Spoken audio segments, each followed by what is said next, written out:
Today I want to talk about Freud's theory of personality.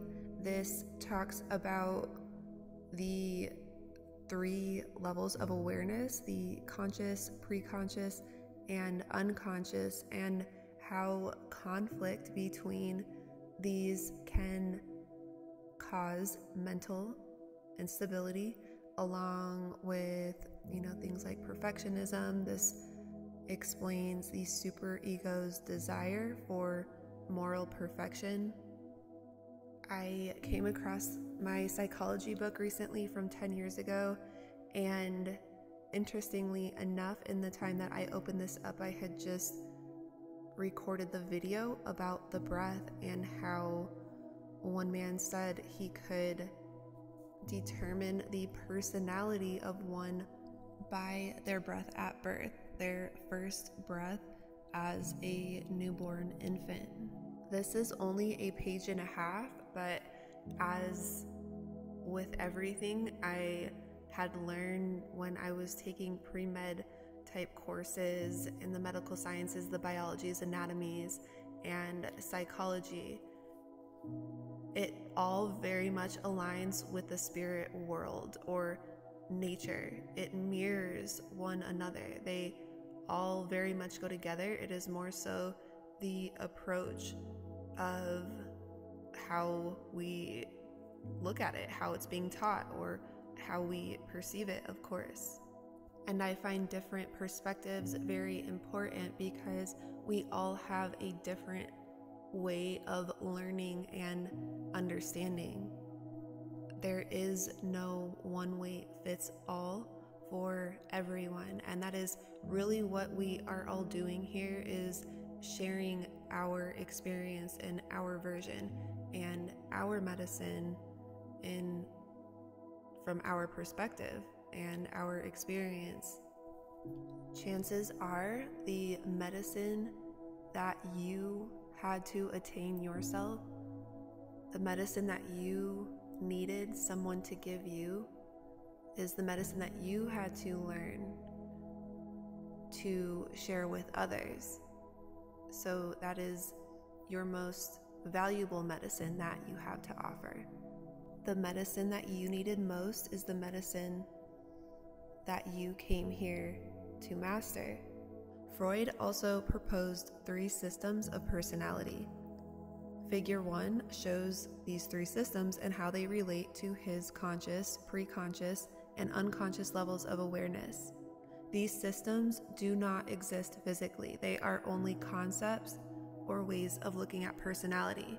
The ID is only part of the personality that is present at birth, and it is compared to a newborn infant who never grows up. It is inherited, primitive, inaccessible, and completely unconscious. The ID contains the life instincts, which are the sexual instincts and the biological urges, such as hunger and thirst, and the death instinct, which accounts for aggressive and destructive impulses, operating according to the pleasure principle. The ID tries to seek pleasure, avoid pain, and gain immediate gratification of its wishes. The ID is the source of the libido, the psychic energy that fuels entire personality, yet the ID can only fantasize and demand. The ego is the logical, rational, realistic part of the personality. The ego evolves from the ID and draws its energy from the ID. One of the ego's functions is to satisfy the ID's urges, but the ego, which is mostly conscious, acts according to the reality principle. It considers the constraints of the real world in determining appropriate times, places, and objects for gratification of the ID's wishes. The art of the possible is its guide, and sometimes compromises must be made, such as settling for a fast food hamburger instead of steak or lobster. When a child is age 5 or 6, the superego, the moral component of the personality, is formed. The superego has 2 parts. 1. The conscious consists of all the behaviors for which the child has been punished and about which he or she feels guilty. 2. The ego ideal comprises the behaviors for which the child has been praised and rewarded and about which he or she feels pride and satisfaction. At first, the superego reflects only the parent's expectations of what is good and right, but it expands over time to incorporate teachings from the broader social world. In its quest for moral perfection, the superego sets guidelines that define and limit the ego's flexibility. A harsher judge than any external authority, including one's parents, the superego judges not only behavior but also thoughts, feelings, and wishes. Defense mechanisms. All would be well if the ID, the ego, and the superego had compatible aims, but the ID's demands for pleasure are often in direct conflict with the superego's desire for moral perfection. At times, the ego needs some way to defend itself against the anxiety created by excessive demands of the ID and the harsh judgments of the superego. When it cannot solve problems directly, the ego may use a defense mechanism, a technique used to defend anxiety and to maintain self-esteem. All people use defense mechanisms to some degree, but research supports Freud's view that the overuse of defense mechanisms can adversely affect mental health. According to Freud, repression is the most frequently used defense mechanism. It involves removing painful or threatening memories, thoughts, or perceptions from consciousness and keeping them in the unconscious. It may also prevent unconscious sexual and aggressive impulses from breaking into consciousness. Several studies have shown that people do indeed try to repress unpleasant thoughts. Freud believed that repressed thoughts lurk in the unconscious and can cause psychological disorders in adults. He thought that the way to cure such disorders was to bring the repressed material back to consciousness, and this was the basis for his system of therapy, psychoanalysis. One way to become aware of these patterns is to do a release meditation.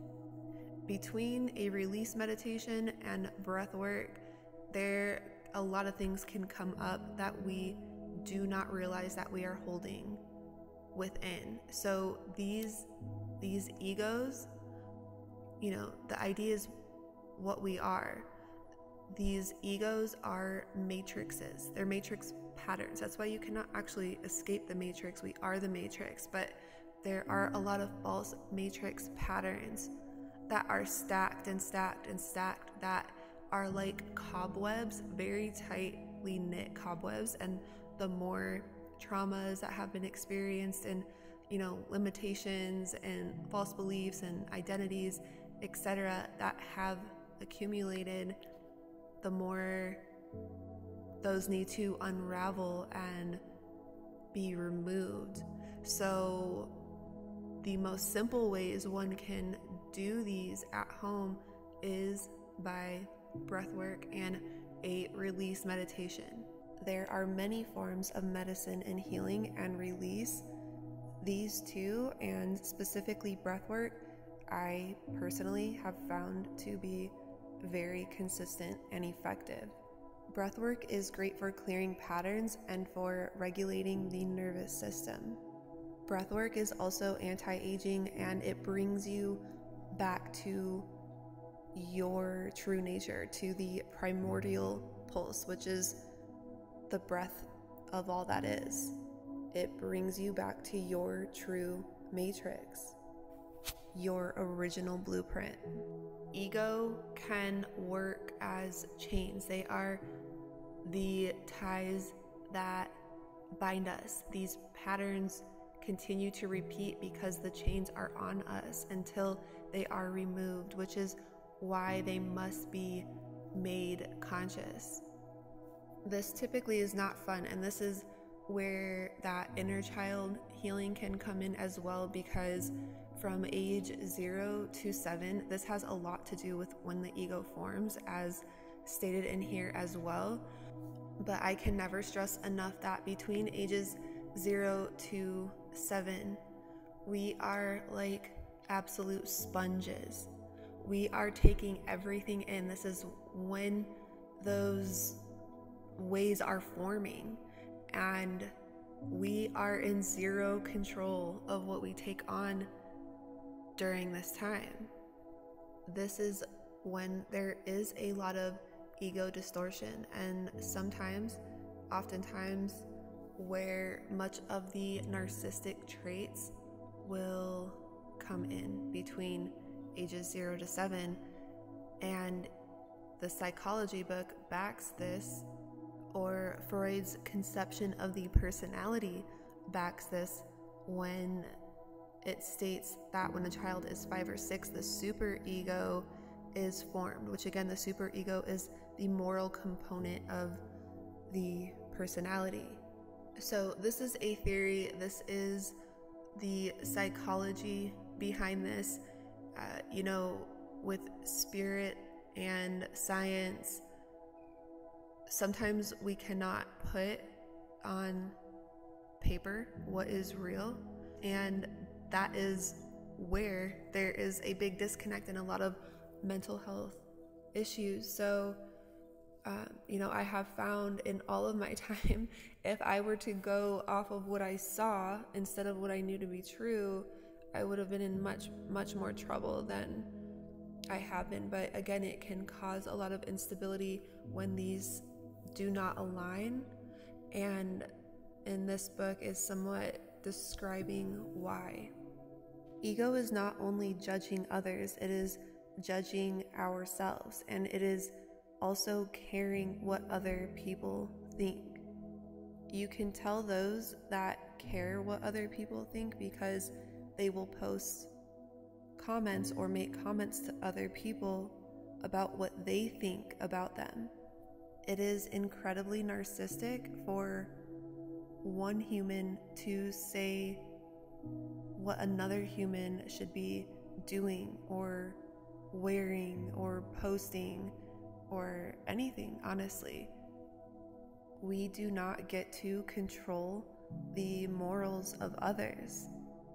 And it is very egotistical to believe that we can, or that we even should be able to. Narcissists show empaths where they lack power. A narcissist will try to control another.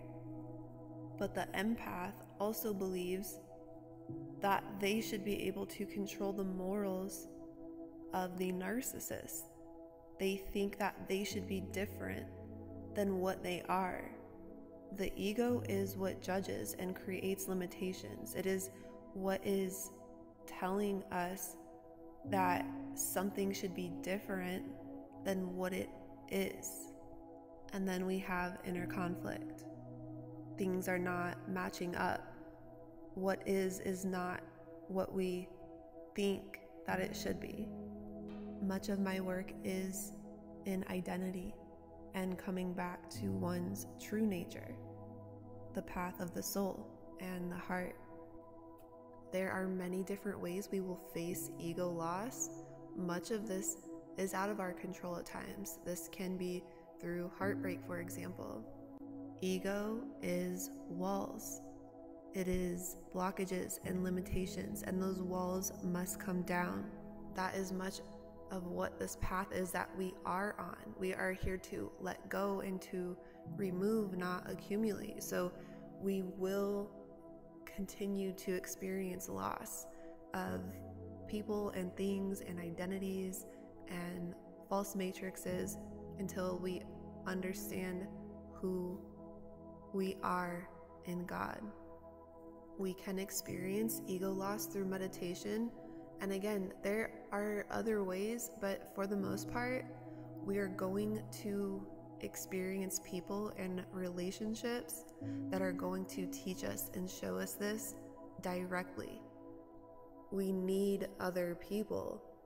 This is why the narcissist in many forms and others are playing their part. They're doing their job. That is their part. So for anyone to say that their ego is wrong or bad. Yes, we live in a society that is much more ego-based and left brain than right brain. So this is very painful for those that are very tuned into their heart and right brain. But we are all here to walk each other home, and we will be met with the people that are needed to bring us back there.